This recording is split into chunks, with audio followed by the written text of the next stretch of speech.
நேத்து நம்ம பார்ட் 2ல ஒரு பயங்கரமான இடத்துல நிப்பாட்டியிருப்போம். அந்த ரூம்குள்ள ராகுல் அந்த ட்ரம்ல இருந்து ஒழுகிட்டு இருந்த அந்த கருப்பு திரவத்தை தொடச்சிட்டு இருக்கும் பொழுது கரெக்டா அந்த வீட்டுடைய ஓனரான சத்யநாராயணன் வந்து கதவை தட்டுவாரு. அப்ப ராகுலுக்கு என்ன பண்றது அப்படின்னு தெரியல. எல்லாமே முடிஞ்சது, நம்ம மாட்டிக்க போறோம் அப்படின்னு ரொம்பவே பயப்பட ஆரம்பிச்சான். அதுக்கப்புறமா அவன் சத்யநாராயணனை என்ன பண்ண போறான் அப்படிங்கிறது ஒரு மிகப்பெரிய கேள்வியா இருந்திருக்கும். பட் சத்யநாராயணனை அவ என்ன பண்ணணும் அப்படிங்கறதான் நீங்க யூகிக்க முடியாத ஒரு ட்விஸ்ட். ஆனா அது ஒரு சாதாரண கிரிமினல் மூளைக்கு வராத ஒண்ணு. அப்படி அவன் என்னவெல்லாம் பண்ண அப்படின்னு அதையுமே ஒண்ணு விடாம இப்ப போலீஸ் கிட்ட அவன் கன்ஃபஸ் பண்ணி முடிக்கிறான். அண்ட் அப்படி அவன் கன்ஃபஸ் பண்ண எல்லா விஷயங்களையுமே கேட்ட போலீஸும் அதிர்ச்சி கலந்த பார்வையோடையே சரி ஓகே கேஸ் அவ்வளவுதான் முடிஞ்சது அப்படின்னு நினைச்சாங்க. பட் அது எல்லாத்தையுமே சொல்லி முடிச்சுட்டு ராகுல் போலீஸை பார்த்து ஒரு காரியம் பண்ணா பாருங்க. அங்கதான் போலீஸே ஒரு நிமிஷம் ஆடி போயிட்டாங்க. நீங்க பாபநாசம் படம் பார்த்திருப்பீங்க. அந்த படத்துடைய கிளைமேக்ஸ்ல போலீஸ் ரொம்பவே ஆச்சரியத்தோட கமலை திரும்பி பார்ப்பாங்க. அப்ப கமல் அந்த போலீஸை ஒரு பார்வையை பார்த்துட்டு போவாரே, அதே மாதிரி ஒரு ரியாக்ஷனை தான் ராகுல் அன்னைக்கு போலீஸை பார்த்து பண்ணான். உண்மை தெரிஞ்சாலுமே உங்களால ஒண்ணுமே பண்ண முடியாது அப்படின்னு அவன் வீசின அந்த நக்கலான பார்வை பின்னாடி ஒரு பயங்கரமான ட்விஸ்ட் ஒளிஞ்சிருந்துச்சு. சோ அப்படி அந்த வீட்டுடைய ஓனரான சத்யநாராயணன் அங்க வந்ததுக்கு அப்புறமா என்ன நடந்துச்சு, போலீஸையே திக்குமுக்காட வச்ச ராகுலுடைய அந்த கடைசி ஆட்டம் என்ன, கடைசியில சட்டம் தன்னுடைய கடமையை செஞ்சுதா இல்ல ராகுலுடைய புத்திசாலித்தனம் ஜெயிச்சுதா அப்படிங்கிற இந்த பயங்கரமான ப்ளூ ட்ரம் கேஸ் உடைய கிளைமேக்ஸ் தான் இன்னைக்கு வீடியோல நம்ம டீகோட் பண்ண போறோம். நீங்க பார்த்துட்டு இருக்கிறது சரவணன் டீகோட்ஸ். நான் உங்கள் சரவணன். வாங்க இன்னைக்கு வீடியோக்குள்ள போலாம்.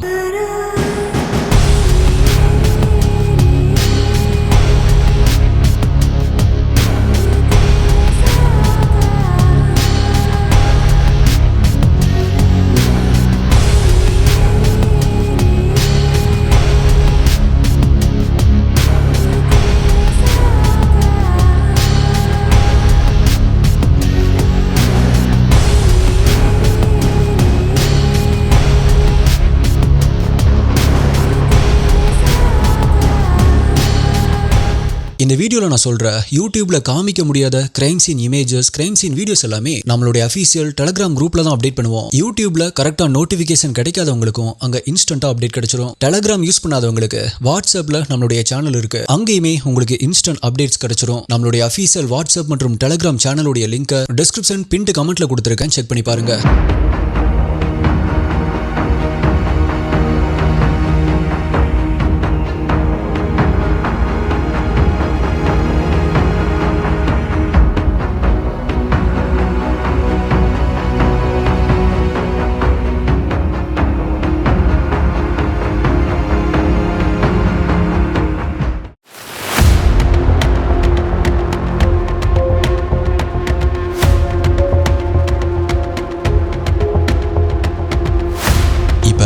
ராகுல் ரொம்பவே பயந்துகிட்டே மெதுவா கதவை திறக்கிறான். லேண்ட்லார்டான சத்யநாராயணன் தன்னுடைய மூக்க பொத்திக்கிட்டே உள்ள வராரு. பட் அப்படி அவரை பார்த்த உடனே ராகுல் அவருடைய காலில் விழுந்து கதற ஆரம்பிக்கிறான். ஆக்சுவலா ராகுலுடைய கண்ணீர் தான் இப்ப அவனுடைய ஆயுதம். ஆனா அந்த ரூம்ல இருக்கிற அந்த ப்ளூ கலர் ட்ரம்மை பார்த்ததுமே சத்யநாராயணனுக்கு கை கால் எல்லாம் நடுங்க ஆரம்பிக்குது. அவரு அந்த ட்ரம்மை பார்த்ததுமே அப்படியே உறைஞ்சு போறாரு. டே ராகுல், என்னடா இது, இதுக்குள்ள என்ன இருக்கு அப்படின்னு அலறாரு. அதுக்கு ராகுல் அழுதுகிட்டே, சார் தெரியாம நடந்துருச்சு சார், என்னை எப்படியாவது காப்பாத்துங்க சார் அப்படின்னு கெஞ்ச ஆரம்பிக்கிறான். பட் சத்யநாராயணனோ விடல. இரு, நான் உடனடியா போலீஸ்க்கு போன் போடுறேன், தயவு செஞ்சு என்ன இதில் இழுக்காத அப்படின்னு தன்னுடைய பாக்கெட்ல இருக்கிற போனை எடுக்கிறாரு. பட் இங்கதான் ராகுல் அந்த 1300 எபிசோட் கிரைம் பேட்ரோலுடைய அறிவை பயன்படுத்த ஆரம்பிக்கிறான். அவன் அந்த லேண்ட்லார்ட் சத்யநாராயணனுடைய கண்ணை பார்த்து ஒரு விஷயத்த சொல்றான். சார், போலீஸ் வந்துச்சு அப்படின்னா என்ன மட்டும் பிடிச்சிட்டு போவாங்களா? கொஞ்சம் யோசிச்சு பாருங்க. உங்க வீட்டுல 2 வருஷமா ஒரு பிணம் இருந்திருக்கு. அந்த பணத்துடைய வாடை வர்ற வரைக்குமே நீங்க என்ன பண்ணிட்டு இருந்தீங்க அப்படின்னு போலீஸ் கேட்க மாட்டாங்களா? நீங்களும் நானும் கூட்டு அப்படின்னு தான் கேஸே போடுவாங்க அப்படின்னு ஒரே போடா போடுறான். இத கேட்ட சத்யநாராயணனுடைய முகம் அப்படியே வெளுத்து போகுது. ராகுல் சொன்ன அந்த ஒரு லாஜிக் அவருடைய மூளைய அப்போதைக்கு வேலை செய்ய விடாம தடுக்குது. ஐயோ, எனக்கும் இதுக்கும் சம்பந்தமே இல்லையே அப்படின்னு அவர் பதற ஆரம்பிக்கிறாரு. ராகுல் இப்ப அவருடைய தோல்ல கைய போட்டுட்டு மெதுவா பேச ஆரம்பிக்கிறான். ஆக்சுவலா ராகுல் இப்போ ஒரு சைக்காலஜிக்கல் கேமை விளையாடுறான். சார், எனக்காக இல்ல, உங்களுக்காக, உங்களுடைய குடும்பத்துக்காக இந்த உண்மையை வெளியே சொல்லாதீங்க. இப்ப போலீஸ் மட்டும் வந்தாங்க அப்படின்னா உங்களுடைய மானமே போயிடும். அதுக்கு பதிலா நம்ம இதை எங்கேயாவது கொண்டு போய் அழிச்சிடலாம் சார், அதுக்கப்புறமா யாருக்குமே தெரியாது அப்படின்னு அவருக்கு ஒரு சேஃப் எக்ஸிட்ட தப்பிக்கிறதுக்கான வழியை காட்ட ஆரம்பிக்கிறான். சத்யநாராயணன் ஒரு அப்பாவி. போலீஸ், கோர்ட் அப்படின்னு பயந்து போய் ராகுலுடைய பிளானுக்கு சம்மதிக்கிறாரு. அது மட்டும் இல்ல, சத்யநாராயணன் இன்னொரு விஷயத்தையுமே யோசிச்சாரு. இந்த வீட்டுல இப்படி 2 வருஷமா ஒரு பிணம் இருந்திருக்கு அப்படின்னு தெரிஞ்சது அப்படின்னா நாளைக்கு யார் இந்த வீட்டுக்கு வாடகைக்கு வருவாங்க அப்படின்னு அவர் யோசிக்க ஆரம்பிக்கிறாரு. சோ அந்த ப்ளூ கலர் ட்ரம்மை அவங்க 2 பேருமே சேர்ந்து அன்னைக்கு நைட்டோட நைட்டா அந்த அபார்ட்மெண்ட்டுக்கு பின்னாடி இருக்கிற ஒரு காட்டு பகுதிக்கு கொண்டு போறாங்க. அந்த நள்ளிரவு நேரத்துல இருட்டான அந்த காட்டு பகுதியில இப்ப அந்த ப்ளூ கலர் ட்ரம் எரிய ஆரம்பிக்குது. ராகுலும் சத்யநாராயணனும் தூரத்துல நின்னு அதை பார்த்துட்டு இருக்காங்க. அதோடைய நெருப்பு வானத்தையே முட்டுது.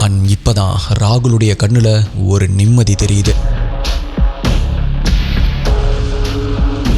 இதோட எல்லா பிரச்சனையுமே முடிஞ்சுது அப்படின்னு வீட்டுக்கு வந்து தூங்க ஆரம்பிக்கிறான். பட் இருந்தாலுமே நைட்டு முழுக்கவே அவனுக்கு தூக்கமே வரல. அந்த உடல் முழுசா எரிஞ்சுது அப்படின்னு அவனுக்கு ஒரு சந்தேகம். அதே மாதிரி விடிஞ்ச உடனே அந்த இடத்துக்கு போய் பார்க்கும் பொழுதுதான் அங்க ஒரு அதிர்ச்சி காத்துட்டு இருந்துச்சு. அந்த ப்ளூ கலர் ட்ரம் சிமெண்ட் போட்டு மூடி இருந்ததால உடல் முழுசா எரியல. அங்கங்க எலும்புகளும் பாதி எரிஞ்ச நிலைமையில உடல் பாகங்களும் சிமெண்ட் கட்டிகளோட ஒட்டிட்டு இருந்திருக்கு. பட் இத பார்த்த ராகுல் இப்ப பயப்படல. அவன் ஒரு சுத்தமான ப்ரொஃபஷனல் கில்லர் மாதிரி நடந்துக்க ஆரம்பிக்கிறான். அப்ப தான் கூட வந்த சத்யநாராயணனை பார்த்து, சார், ஒரு சுத்தியில் எடுத்துட்டு வாங்க, இதை பொடியாக்கிடலாம் அப்படின்னு சொல்றான். இப்ப 2 பேருமே சேர்ந்து அந்த சிமெண்ட் கட்டிகளையும் எலும்புகளையும் சுத்தியிலால அடிச்சு தூள் ஆக்குறாங்க. அந்த சாம்பலையும் பொடியும் அந்த பகுதி முழுக்கவே தூவி விட்டு ஒரு தடயம் கூட இல்லாம அழிக்கிறாங்க. அண்ட் ராகுல் இப்ப வீட்டுக்கு திரும்பி வந்து நிம்மதியா குளிக்க ஆரம்பிக்கிறான். அவனுடைய முகத்துல இப்ப அந்த பழைய பூசாரியுடைய கலை இல்ல, ஏதோ ஒரு பெரிய போராட்டத்துல ஜெயிச்ச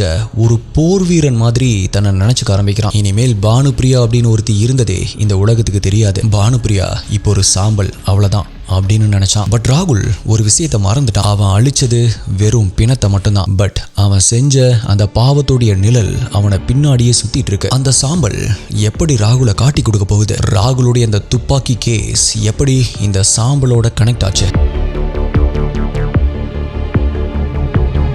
ஆக்சுவலா ராகுல் இந்த மாதிரி பண்ணினதுக்கு அப்புறமா அடுத்த 1 வருஷம் ரொம்பவே நிம்மதியா இருந்தான். பட் அவனுக்கு இருந்த அந்த கிரிமினல் புத்தி அவனை சும்மா இருக்க விடல. அவன் இப்போ ஒரு இல்லீகல் ஆர்ம்ஸ் டீலரா மாற ஆரம்பிக்கிறான். துப்பாக்கிகளை விற்க ஆரம்பிக்கிறான். அந்த துப்பாக்கி தான் அவனை போலீஸ் கிட்ட கொண்டு போய் நிறுத்த போகுது. அப்படிதான் பார்ட் 1 இன்ட்ரோல நான் சொன்ன மாதிரி ரொம்பவே தைரியமா துப்பாக்கியோட உதய்பூர் நகரத்துல சுத்திட்டு இருந்திருக்கான். அவனுடைய நடை, உடை அப்படின்னு எல்லாமே மாறிடுச்சு. முன்னாடி இருந்த அந்த பூசாரி ராகுல் இப்ப இல்ல. அவனுடைய கையில ஃபுல் லோடட் ஒரு கன் இருக்கு. ஆனா அவனுடைய முகம் ரொம்பவே குரூரமா இருக்கு. ஆக்சுவலா ராகுல் ஒரு தப்பான நம்பிக்கையில இருந்தான். பானுப்பிரியாவுடைய உடலை எரிச்சு எலும்புகளை பொடியாக்கி காத்துல தூவுன அன்னைக்கு தன்னுடைய பாவம் மொத்தமுமே காத்துல கரைஞ்சு போயிட்டதா அவன் நினைச்சான். அந்த தைரியத்துல தான் அவன் இப்ப அடுத்த கட்டத்துக்கு போயிட்டு இருந்தான். அதாவது திருட்டு துப்பாக்கிகளை விற்கிற ஒரு ஏஜென்ட்டா மாறிட்டு இருந்தான். பட் தர்மத்தின் வாழ்வதனை சூதுக்கவும் தர்மம் மறுபடி வெல்லும் அப்படின்னு சொல்லுவாங்க. அப்படிதான் ராகுலுடைய அழிவு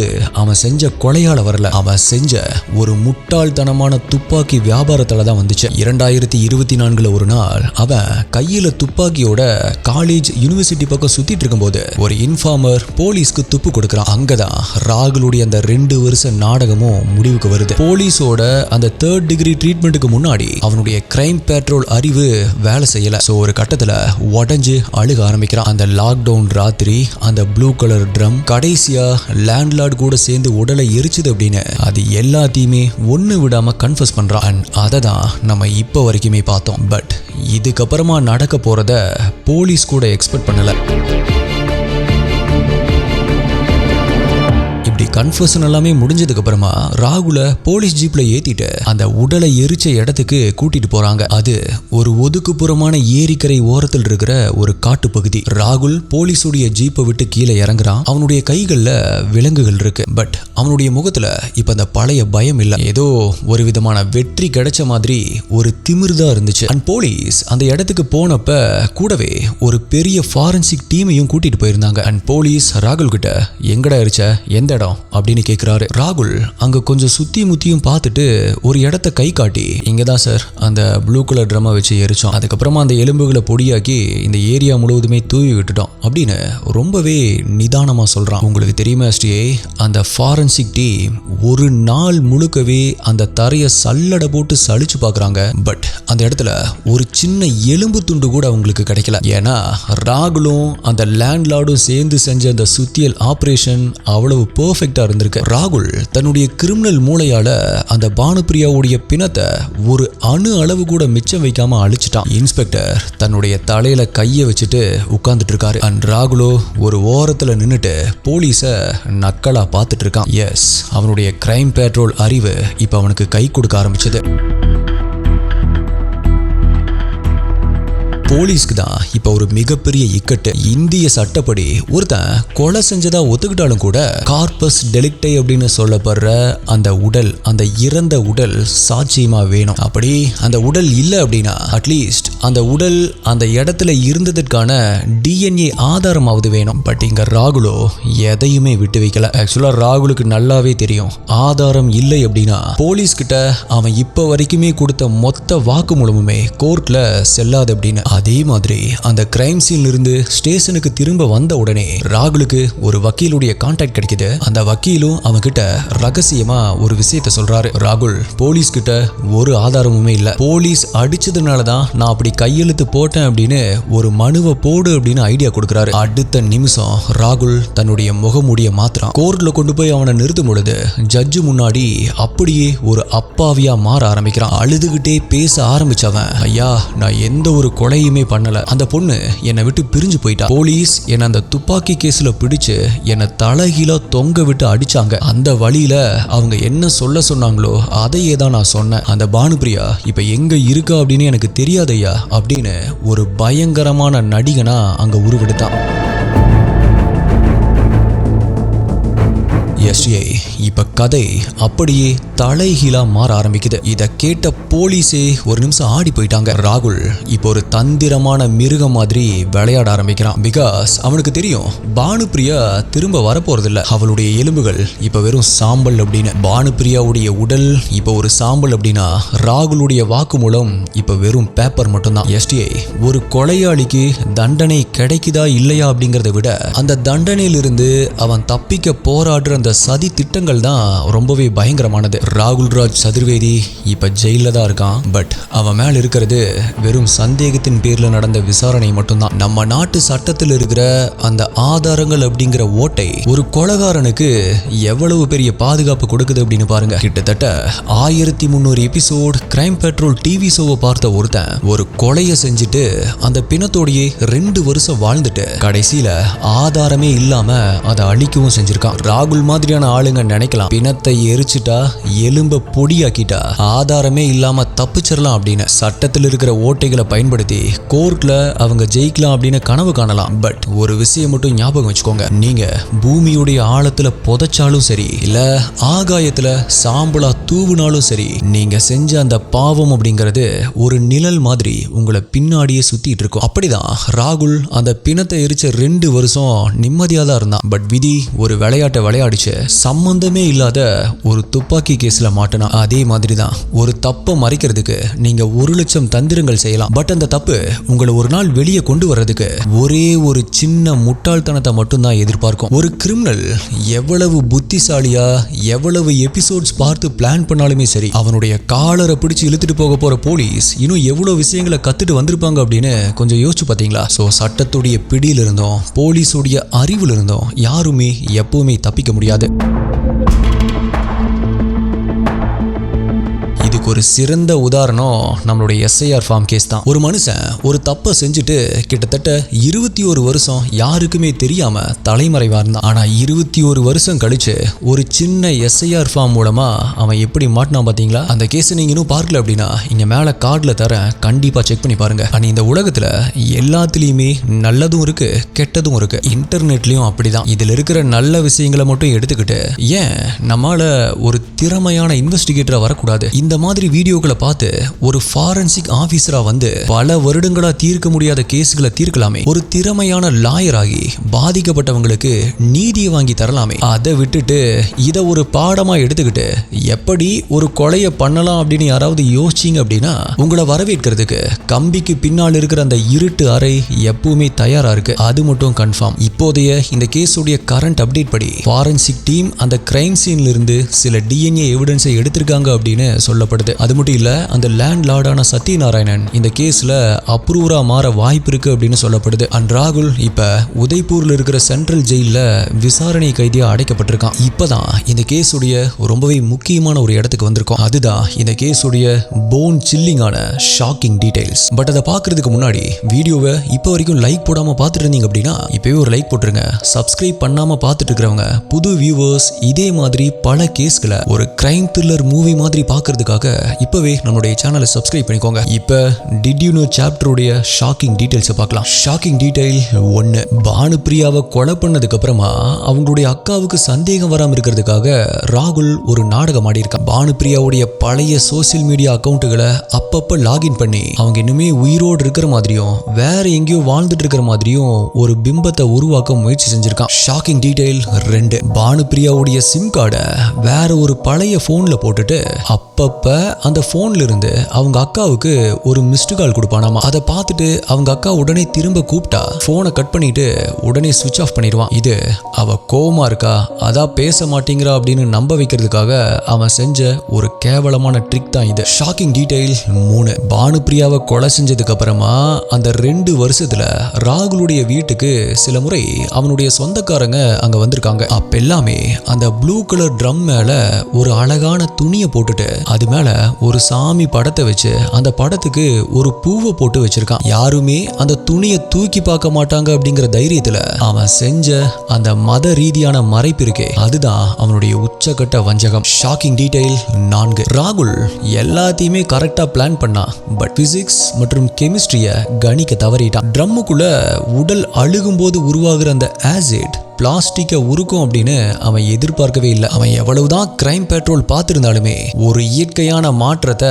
அவனால தடுக்க முடியல. ஆக்சுவலா அதுதான் அவனுடைய பெர்ஃபெக்ட் கிரைமை ஒரு பெர்ஃபெக்ட் ஃபெயிலியரா மாத்துச்சு. Shocking detail 5. ராகுல் ஒரு பூசாரியா இருந்ததுனால அவனுக்கு ஒரு நம்பிக்கை இருந்துச்சு. ஸோ அந்த பணத்தை எரிக்கும் பொழுது அவன் சில மந்திரங்களை சொன்னதா போலீஸ் கிட்ட அவனுடைய வாக்குமூலத்துல சொல்லியிருக்கான். பிகாஸ் பானுப்பிரியா பேயா வந்து தன்னை எதுவுமே பண்ணிடக்கூடாது அப்படின்னு தன்னை காத்துக்கிறதுக்காக அவன் அந்த பிணத்துக்கு ஏதோ ஒரு சடங்கு மாதிரி பண்ணியிருக்கான் அப்படின்னு போலீஸ் சொல்லியிருக்காங்க. Shocking detail 6. ராகுலுடைய மொபைல் போனை ஃபாரன்சிக் டீமுக்கு அனுப்புனப்ப அங்க ஒரு விஷயம் மாட்டுச்சு. அவனுடைய மொபைல்ல அவனுடைய சர்ச் ஹிஸ்டரியை பார்த்தப்ப கூகுள்ல how to prevent body smell from plastic drum அப்படின்னு ஒரு சர்ச் பண்ணியிருக்கான். ட்ரம்ல இருந்து பணத்துடைய வாடை வராம தடுக்கிறது எப்படி அப்படின்னு சர்ச் பண்ணியிருக்கான். ஸோ அவன் கிரைம் பெட்ரோலை மட்டும் பார்க்கல, நிஜமாவே ஹவு டு வீடியோக்களையுமே பார்த்திருக்கான். இதுதான் அவன் இந்த கொலையை எவ்வளவு ப்ரொஃபஷனலா பிளான் பண்ணா அப்படின்னு காட்டுறதுக்கு இருக்கிற ஒரு மிகப்பெரிய டிஜிட்டல் சாட்சியா இருந்திருக்கு. Shocking detail